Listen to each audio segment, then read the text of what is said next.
कहलाता पहला मार्चिंग दस्ता 61 कैवलरी के घुड़सवार योद्धाओं का कमान लेफ्टिनेंट आहान कुमार के सशक्त हाथों में दुनिया की एकमात्र सक्रिय घुड़सवार रेजिमेंट जिसने 1918 में हाइफा की लड़ाई में तुर्कों का मुकाबला किया। 39 युद्ध सम्मानों से सुसज्जित ऐसी रेजिमेंट जिसने घुड़सवारी और पोलो में देश का परचम विश्व पटल पर ऊंचा और ऊंचा किया। आदर्श वाक्य अश्व शक्ति यश।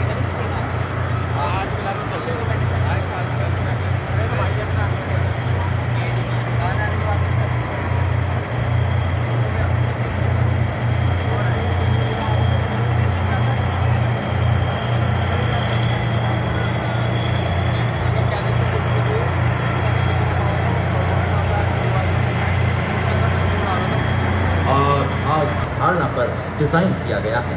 इसमें एक शक्तिशाली 125 मिलीमीटर स्मूथ बोर गन, एक 7.62 मिलीमीटर को एक्सियल मशीन गन और एक 12.7 मिलीमीटर एंटी एयरक्राफ्ट गन है।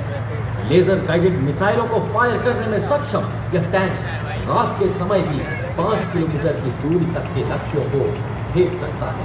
इसकी बहुमुखी प्रतिभा बेजोड़ है क्योंकि यह पानी के नीचे परिचालन में सक्षम है जो इसके रणनीतिक लाभों को द्विगुणित कर देती है।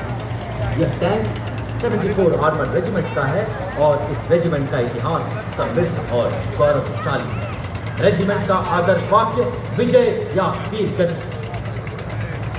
और अब आपके सामने इस्लामी मंच की ओर बढ़ता हुआ भारत की सामरिक शक्ति का प्रतीक नामिस और BMP-2 सारथ की टुकड़ी tomorrow's arms on today's army के रूप में परिकल्पित, नेतृत्व 17th battalion mechanised infantry regiment के लेफ्टिनेंट ऋतिक चौधरी के हाथों में। नामिस एक टैंक विध्वंसक भारतीय नवाचार की शक्ति का परिचायक है। यह 5 किलोमीटर की दूरी से दुश्मन के टैंक को ध्वस्त करने की क्षमता रखता है। इसमें Navika track armoured fighting vehicle शामिल है जिसमें क्रूलेस टरट है जो कि 6 नाग एंटी टैंक गाइडेड मिसाइल को फायर करने में सक्षम है। आदर्श वाक्य 17 में हर मैदान फतेह। अब कोटि बाधाओं को सहकर हम सामना कर रहे हैं डटकर। अब राह में न रुककर रुकते हैं हम मंजिल पर पहुंचकर। और नामिस के ठीक पीछे देवी और सज्जनों BMP-2 सारथ, नेतृत्व मैकेनाइज्ड इन्फेंट्री रेजिमेंट की 6वीं बटालियन के लेफ्टिनेंट सौरभ प्रताप सिंह के हाथों में।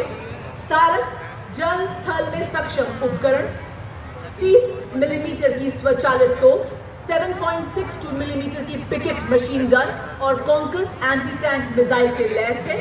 सारथ की मारक क्षमता 4 किलोमीटर तक है।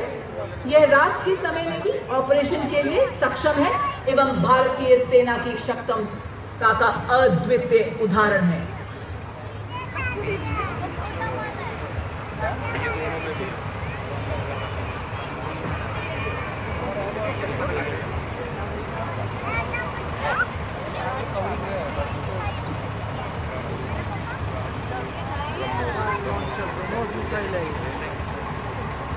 Rolling next on Kartavya Path is the line of detachment of infantry column showcasing India's advanced military capabilities. These indigenously produced armored vehicles excel in mobility and protection and are already serving in the United Nations peacekeeping operations. To begin with, we first have the all-terrain vehicle Chetak, led by Captain Lakshesh Sihag, and specialist mobility vehicle Kapidwaj, led by Nayab Subedar Charan Singh. These vehicles are designed for maneuvering in tough terrains, especially in the high altitude regions.